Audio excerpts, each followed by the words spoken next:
Meron akong sweet corn in can here. Then, lalagyan ko siya ng butter.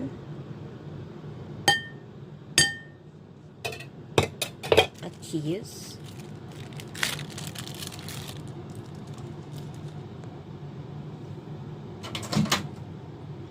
Then, ilalagay ko siya sa oven.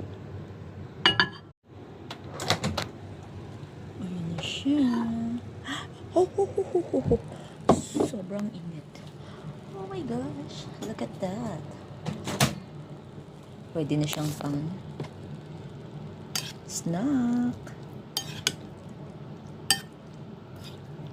At nag-ano siya.